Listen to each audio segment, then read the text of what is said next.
안녕하세요, 여러분. 혹시 이런 경험 있으신가요? 매일 드시는 혈압약이나 당뇨약을 챙겨 드시면서도 이 약과 함께 먹으면 안 되는 음식이 있을까? 하고 문득 궁금하셨던 적 말입니다. 또 어떤 분들은 약 먹고 나서 평소와 다르게 몸이 이상하던데 혹시 오늘 아침에 먹은 그 음식 때문일까 하고 의심해 보신 적도 있으실 것 같고요.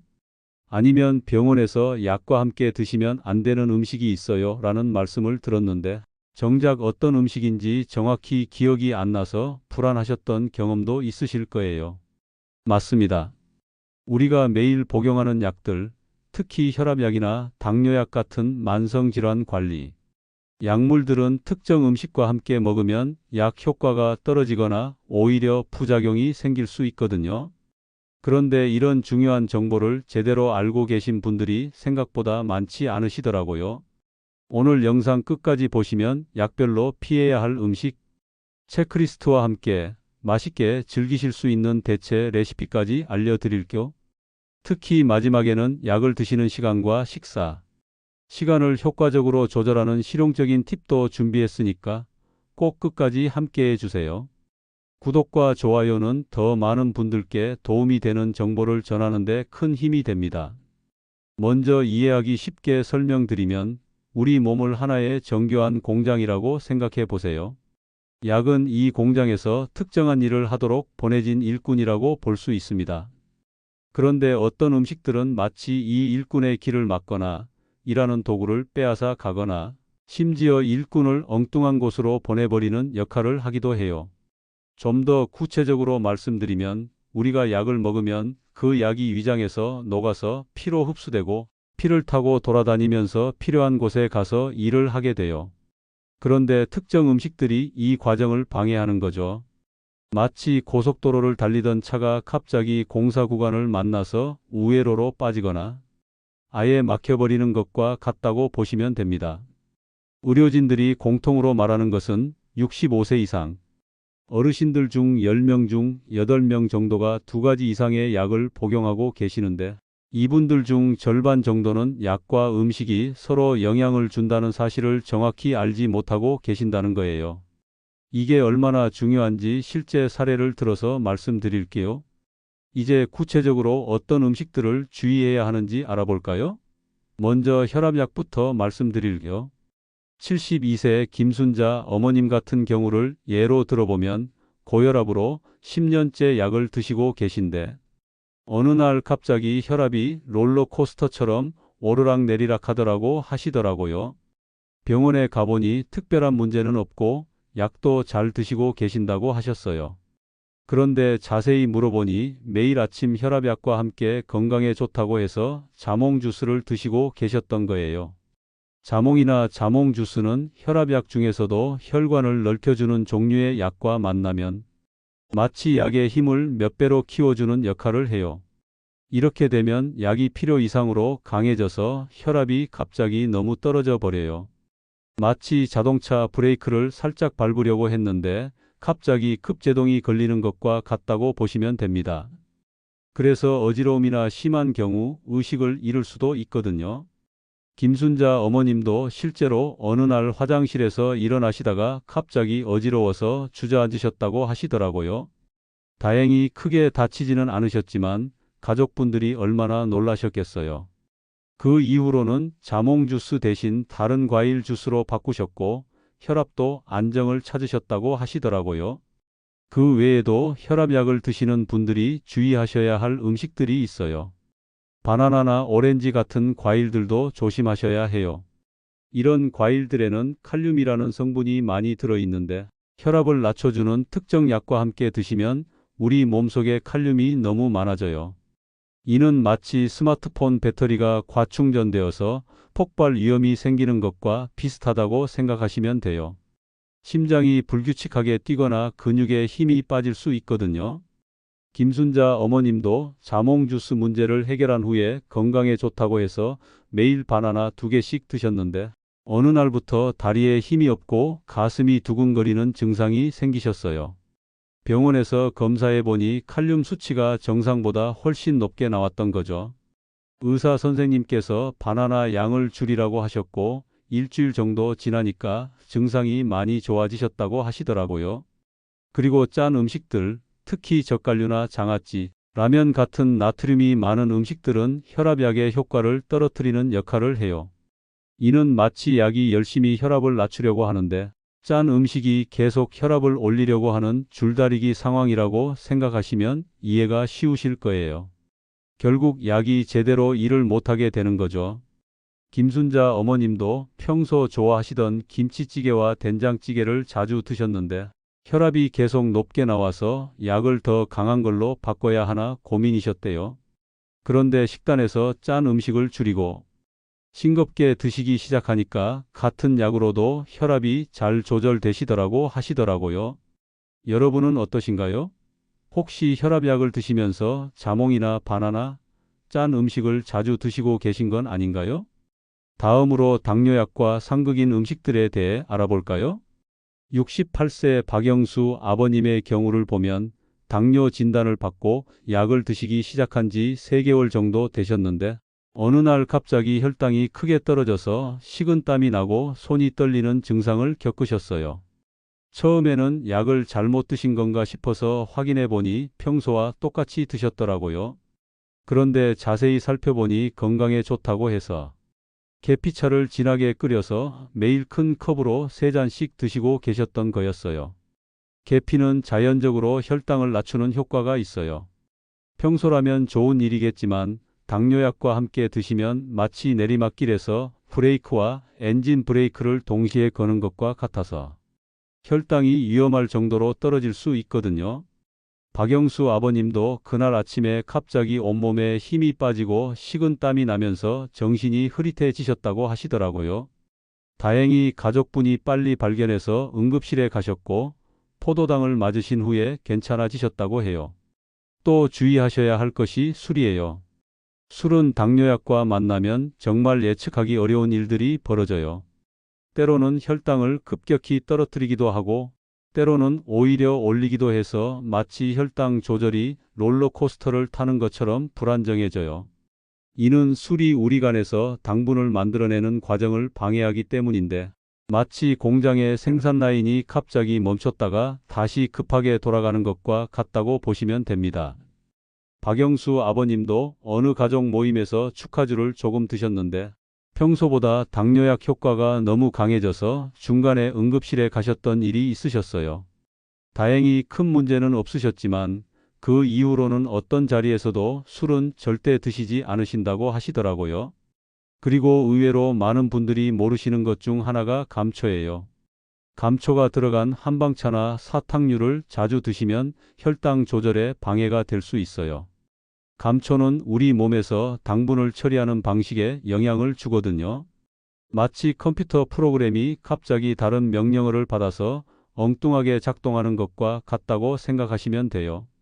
박영수 아버님도 목이 아프다고 해서 감초가 많이 들어간 한방차를 1달 정도 꾸준히 드셨는데 그 기간 동안 혈당 수치가 계속 불안정하셨다고 하시더라고요. 감초차를 끊으시니까 다시 안정을 찾으셨다고 해요.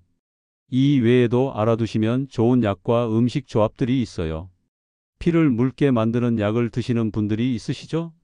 이런 약을 드시는 분들은 시금치나 브로콜리 같은 녹색 채소를 갑자기 많이 드시거나 갑자기 끊으시면 안 돼요. 이런 채소들에는 피를 굳게 만드는 성분이 들어 있거든요. 75세 최정희 할머님 같은 경우 심장 문제로 피를 묽게 하는 약을 드시고 계셨는데 어느 봄에 시금치가 좋다고 해서 매일 시금치나물을 해서 드셨어요. 그랬더니 약효가 떨어져서 피가 다시 끈적해졌고 결국 병원에 입원하셨던 일이 있으셨어요. 이는 마치 약과 음식이 서로 반대 방향으로 밧줄을 당기는 줄다리기를 하는 것과 같거든요.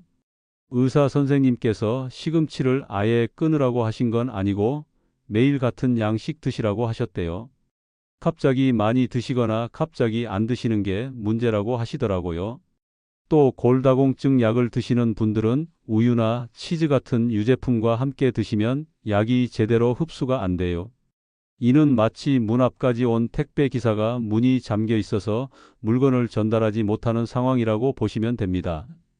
칼슘이 약과 손을 잡고 뭉쳐버려서 우리 몸으로 들어가지 못하는 거죠. 최정희 할머님도 골다공증 약을 드시면서 뼈에 좋다고 해서 우유를 함께 드셨는데 몇 달 후 검사에서 약효가 전혀 나타나지 않아서 의사 선생님이 의아해하셨다고 해요. 알고 보니 약과 우유를 함께 드신 게 문제였던 거죠. 위산을 줄이는 약을 드시는 분들도 주의하셔야 할 게 있어요.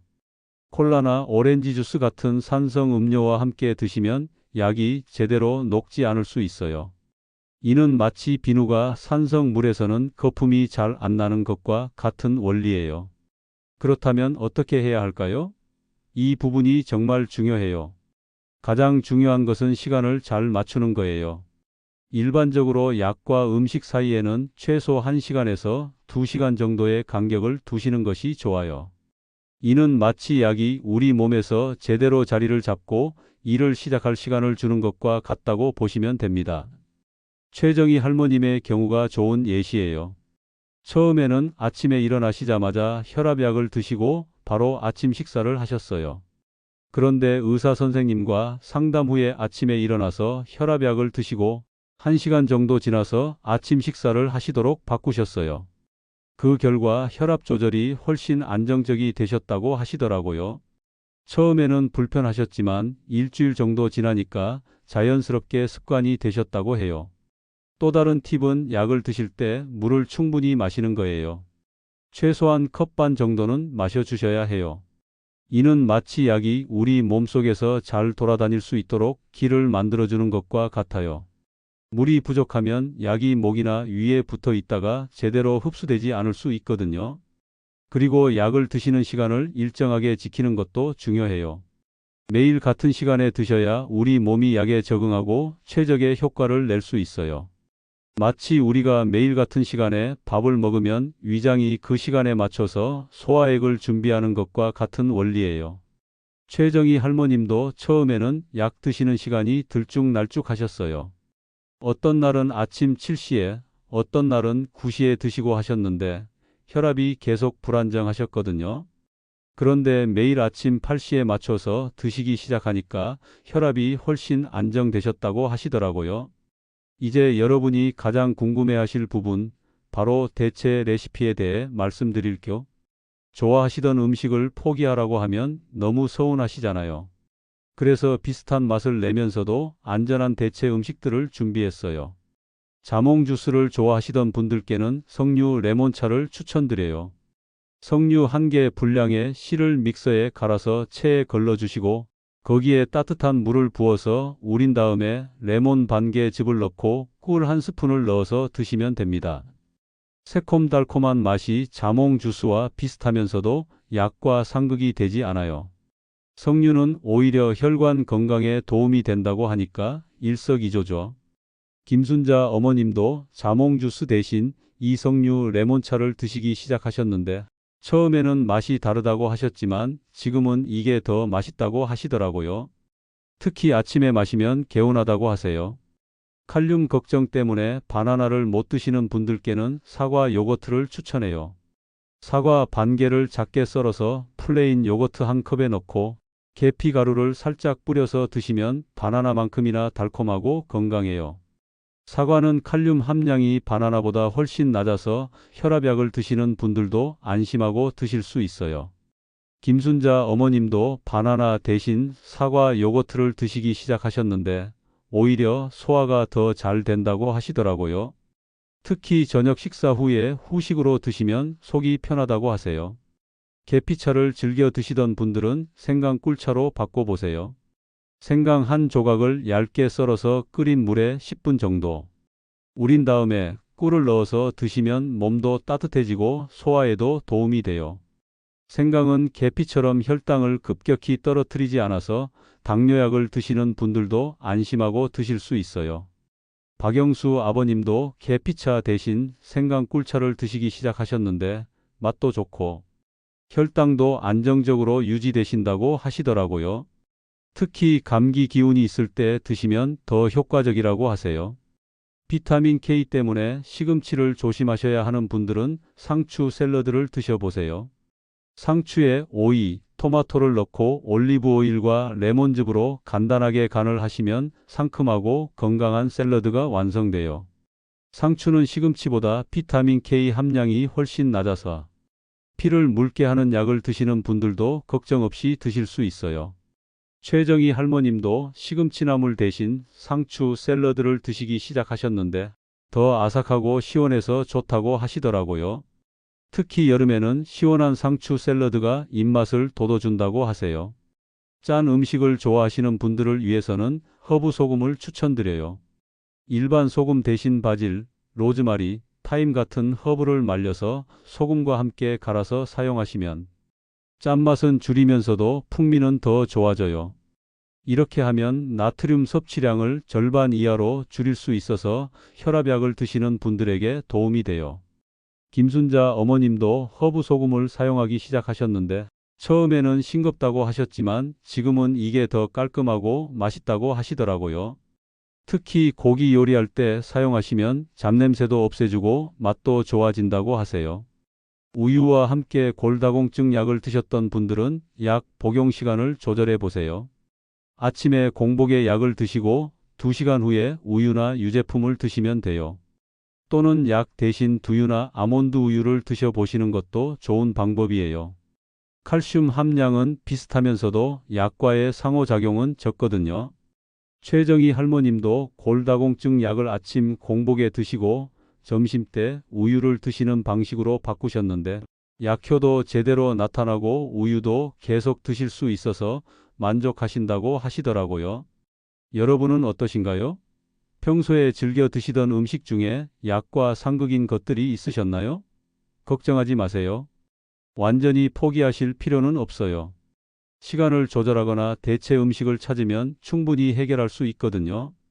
이제 오늘 배운 내용을 정리해서 실천 가능한 체크 포인트를 만들어 볼까요? 첫 번째, 약 복용 후 1시간에서 2시간은 특별한 음식 섭취를 피하기. 마치 약이 우리 몸에서 자리를 잡을 시간을 주는 것처럼 말이에요. 이 시간 동안은 물 이외에는 가급적 아무것도 드시지 마시고 특히 약과 상극인 음식들은 절대 피해 주세요. 두 번째, 혈압약 드시는 분들은 자몽, 바나나, 짠 음식 체크하기. 특히 아침 혈압약과 자몽 주스는 절대 함께 드시면 안 된다는 점 꼭 기억해 주세요. 자몽 대신 석류 레몬차를, 바나나 대신 사과 요거트를, 짠 음식 대신 허브 소금을 사용해 보세요. 세 번째, 당뇨약 복용 중이시라면 계피, 알코올, 감초 주의하기. 이들은 혈당 조절을 방해할 수 있어요. 계피차 대신 생강 꿀차를, 술은 아예 끊으시고 감초가 들어간 차나 사탕도 피해 주세요. 네 번째, 새로운 음식이나 건강식품을 시작하시기 전에 담당 의사나 약사와 상담하기. 작은 관심이 큰 문제를 예방할 수 있거든요. 특히 한방차나 건강기능식품 같은 경우에는 반드시 전문가와 상의하세요. 다섯 번째, 약과 음식 섭취 시간을 기록해 보기. 달력이나 수첩에 간단하게라도 적어두시면 패턴을 파악하는 데 도움이 돼요. 혈압이나 혈당 수치와 함께 기록하시면 더욱 좋고요. 나이는 숫자에 불과합니다. 지금 시작해도 늦지 않아요. 오히려 이런 정보를 알고 계신 여러분이 더 건강하고 활기찬 노후를 보내실 수 있을 거예요. 약과 음식의 올바른 조합을 아는 것은 마치 우리 몸이라는 정교한 기계를 더 잘 관리하는 방법을 아는 것과 같거든요. 혹시 영상을 보시면서 궁금한 점이 생기셨거나 비슷한 경험을 하셨다면 댓글로 나눠주세요. 여러분의 경험담이 다른 분들께도 큰 도움이 될 수 있어요. 또 이런 음식은 어떤가요? 라는 질문도 언제든 환영이에요. 다음 영상에서는 오늘 내용과 연관해서 약 효과를 높이는 올바른 식습관에 대해 더 자세히 다뤄볼 예정이에요. 약을 드시면서도 맛있고 건강한 식사를 즐기는 방법들을 구체적으로 알려드릴 테니까 구독, 알림 설정해 두시고 다음 영상도 기대해 주세요. 오늘도 건강한 하루 보내세요. 감사합니다.